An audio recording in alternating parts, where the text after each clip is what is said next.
Yo, what's going on YouTube? Welcome back to another Minnesota Twins discussion video. This is part of the discussion series, so I definitely want to hear your opinion on this topic. Again, we just did this a couple of days ago with the position players.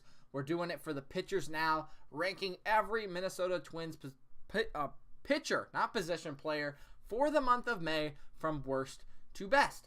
And there's 18 of these guys, so we're just going to fly through them a little quicker than the position players because I don't want this to be another 16-minute video. So right away, we can dismiss 5 guys because they have less than 5 starts. That's kind of, or 5 appearances, I guess. So that's kind of what I went off of, just listing them. You know, I'm going to go Austin Adams, Cole Stewart, Fernando Romero, Zach Little, and Devin Smeltzer. So Austin Adams has an ERA of like 16.88. Cole Stewart has only started one time. Then he's not even on the team anymore. He's still got an ERA of 4.5.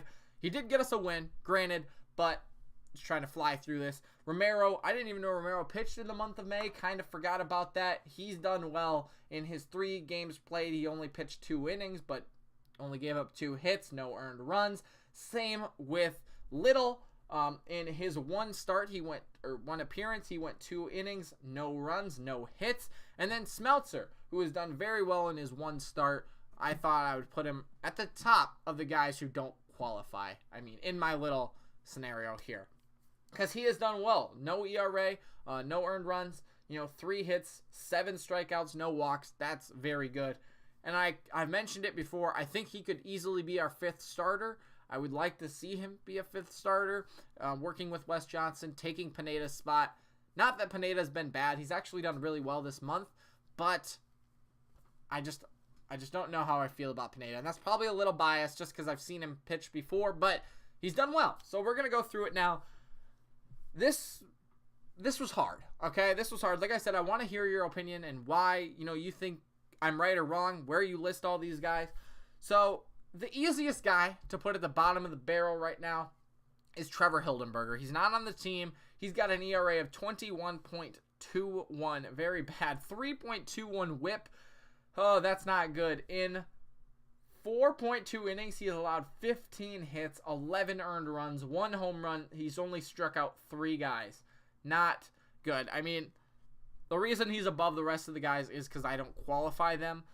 But he has not had a good month of May. I love the guy. I love all these guys. I mean, no disrespect by any, ranking these guys where I do. But I hope he's getting the help that, can get him back to the majors a little bit sooner than later. And I hope he's doing well. But yeah, he just did not have a good month of May. So we'll see where that goes. Now is when it gets really tough. I mean, so I kind of divided these up into 3 sections. You have the guys who don't qualify, who have under 5 starts. Then you've got, or 5 appearances. Then you've got the quality guys who are doing their job and getting outs, right? They might not be the best. They might not be shutdown guys, but they've been getting out. And then you've got the stars, the all-stars. And there's like 8 of those guys. So the last thing I want to preface before I get into this is I value ERA very highly. That's kind of my standard. I like ERA more than whip or strikeouts per 9 or anything like that. Maybe you disagree with me. Let me know what you guys think the most important pitching stat is. I'm a big fan of wins and ERA. I don't care if you give up 3 hits a game if you get out of the inning with no runs scored. You know what I'm saying? So that's kind of what I went off of as well. That was my most important stat. So let's just jump into it. And I went with Trevor May as the next guy on the list. So what is that? 18, 17, 16, 15, 14, 13, 12. 12. Okay, so 12 is Trevor May. And the reason being his higher ERA. So as a reliever, especially as a reliever, I would value your ERA as low as possible, right? You're not getting that many, innings of work. So when you have a higher ERA, obviously it's a little inflated, but, you shouldn't have a very high ERA if you're a reliever. And he is a 4.32, which isn't terrible, but his whip of 1.4 doesn't help him. He's only pitched in 8.1 innings, 11 appearances. He's given up 6 hits to his 9 strikeouts and 6 walks. I mean, he hasn't done bad. He's done very well in the outs that he's needed to get. He's just had, a blunder or two, right? Over the course of a month, 11 appearances. It happens, but, like I said, I value ERA. That's why I put him here. Next up, Tyler Duffy. Kind of the same reason. 3.2 ERA with a 1.2 whip. In his 6 outings, he's also gone 8.1 innings of work, allowed 9 hits, 15 strikeouts to his 1 walk. Very good. The only reason I put him a little bit lower here is because of the ERA, but he is the highest strikeout per 9 with 15-1. That is great. And he does only get in the games where we're up a lot. He was kind of like an Austin Adams kind of player, where he got in when we were up by 5 or 6 runs. So he doesn't have, the same type of quality as, a Ryan Harper or a Mcgill or somebody like that. So that's why I put him in the 11th spot. The next 2 guys, very similar in the month of May. We're going to jump right through them. Blake Parker and Taylor Rogers. Blake Parker and Taylor Rogers both have an ERA of 3. Very, very interchangeable here at the, 10 and 9 spot. I couldn't really decide, so I put Blake Parker a little bit worse, even though he didn't give up a loss. He doesn't have as many strikeouts. The whip is the same, or the whip is a little bit worse for Taylor Rogers, but, they've allowed the same amount of runs. They're very similar. I couldn't really decide, so I put Blake Parker, then Taylor Rogers, almost because Taylor Rogers does have a win, even though he did blow the save to get it, and he has a loss. I don't know. Maybe I should have flipped him, but what can you do? They're very, very similar players, and the last thing I want to say about that is I think they would be way higher on the list if they got more opportunities. I mean, I talked about, Taylor Rogers only having 5 appearances in, 2 weeks, and he threw, 11 pitches in a week. You can't do that and expect to be good. You can't have that and then put him out there for 35 pitches over 2 days and not expect to give up a run. So I think that's what happened. Same with Blake Parker. They just didn't get a lot of opportunities this month because we were blowing guys out and we didn't need them to save the game. So when you put them in there and they give up a couple of runs, what can you do? And I like I said, I really expect them to be higher next month or, a little bit later in the season when they get into more games and they can pitch, every day. So, top 8. These guys are top of the line, all-stars this month. I mean, they have been good. I put Michael Pineda at the number 8 spot. I'm not going to touch on this too much because we really should get through this, but he's done very well in the last 4 or 5 starts that he's had. He's got 5 starts in the month of May. The last 4 of them were quality starts. He's done good. His ERA is still 4.5, and that all comes back from that 1 start in I believe it was his first start in the Yankee Stadium. So, he's done well, but his ERA is still very high. In 5 starts, he's got 4 quality starts, 2 wins, 1 loss, 30 innings pitched, 24 hits, 28 strikeouts to 5 walks. Not terrible, but he's allowed 8 home runs as well. That's why I put him in the 8th spot. Next up, Jose Barrios. And maybe you're like, this guy's a little bit lower on the chart than I would have thought. And maybe he is. He's got 5 starts, 3 quality starts, a 3-1 record this month, 31 innings pitched. He has allowed 40 hits, 12 earned runs, which is second on the list. And he's allowed 3 home runs as well to 23 strikeouts, 3 walks.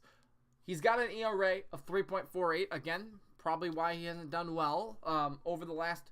Not that he hasn't done well, because he has done well. He's gotten wins, except for the one time against, I believe it was the Angels.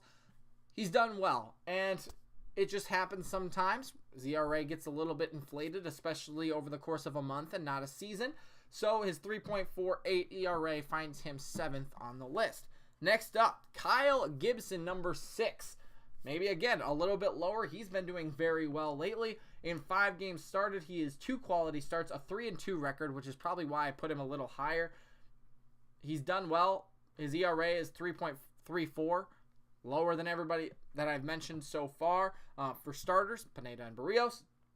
But he's got a really good K per 9. He does have the most losses, but Kikuchi's good. I can't remember who else he lost to. He's done well. Other than that, those couple of starts, he strikes out a lot of guys. There's a lot of different factors that go into it, but he's had a good month of May. I hope that continues. And now we go to the top 5. Top 5, number 5 is Martine Perez. Love the guy. He's been doing great this month. And you're like, why is he number 5? The rest of the guys have been doing fantastic.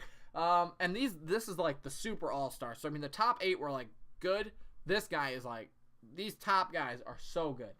5 starts, 3 quality starts, 4 wins, 1 loss, 31 innings pitched, 21 hits, only allowed 6 earned runs, 33 strikeouts to 14 walks. The highest walks by quite a lot, but it happens. A whip of 1.1, 1.71 ERA. Very good. I don't think there's anything else I really have to say about Martine Perez at this point. He's been so good. I feel so bad for saying that he sucked beginning of the year. Sorry I was going off of last year's stats, but Wes Johnson and him have done a great job. I take back everything I've said for sure, like I've said a couple times, but he's done so well, finds himself in the top 5. Now we go to top 4. Mike Morin finds himself on the list. Now, I honestly didn't know that he was this good. In 10 appearances, he's got 9.1 innings pitched. He's got a hold, 6 hits, 1 earned run, 7 strikeouts, 2 no walks, and a whip of 0.6 and an ERA of under 1.96. That is awesome. We can rely on this guy. He's done well. I mean, in that game where Taylor Rogers went back out there for the 7th and we lost, again, I don't know why we didn't just put him out there for the 7th and then work in the 8th. And I've talked about that in the other video, but this guy, you could trust this guy. He's done very well in 10 appearances. He's had a solid, so far, he's had a solid May. Now, top 3.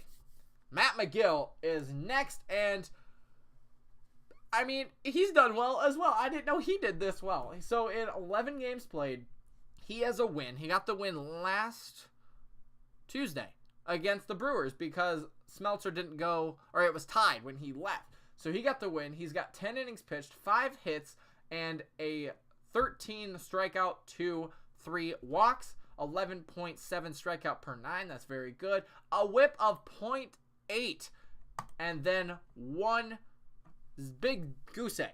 There you go. ERA. So, I mean, he's been so good. And you're like, why is he 3 with a 0 ERA and 11 appearances? I know. He's been incredible. And it's so hard to pick at this point. The next guy I did choose, though, top 2, is Ryan Harper. 11 games played, 10.2 innings pitched, 6 hits, 1 earned run, 2 walks to his 12 strikeouts, a whip of 0.75, and an ERA of 0.84, excuse me. The reason I put him higher than Mcgill is because he's got such a different pitch than anybody else. It's literally impossible to touch. And these guys are so similar at the very top. Again, you could flip them around easily.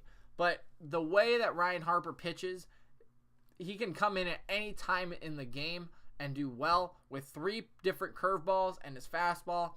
I like him in almost any situation. The reason I put him above Matt Mcgill is because I think Matt Mcgill is just more of a reliever in the fact of let's get him in the 8th inning, let's get him the 7th inning. I think Harper, he's kind of a longer reliever. He could throw a lot of different pitches. That's why I put him at number 2. But very interchangeable. They're all good. And that does bring us to number 1, Jake Odorizzi. Honestly, this was without a doubt the best pitcher for the month of May. He has 5 starts. 2 quality starts is all. But you're like, okay, how is he number 1? He's 4-0.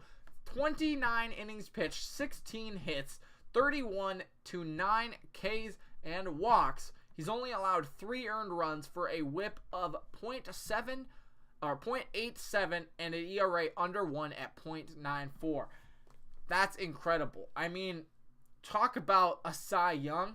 That is your man right there for the month of May. He has been unstoppable in his last, I mean, even going back to April, which I'm not really supposed to do in this, He's 7 out of his last 8 games have been, wins.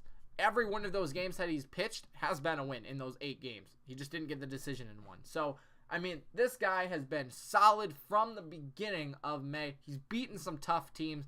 Houston, the Yankees, beat a couple other guys. So, he's been so good, and all these guys have done their job, is what I said. So, that's all I got for you today. Let me know if you disagree with me. Let me know what you would rank them and why. But these guys have been so good. I can't wait to see how they continue to go through June into the All-Star break. And I expect them to do well. So that's all I got for you today. Thanks for watching. Make sure to leave a like and subscribe, and we'll see you next time.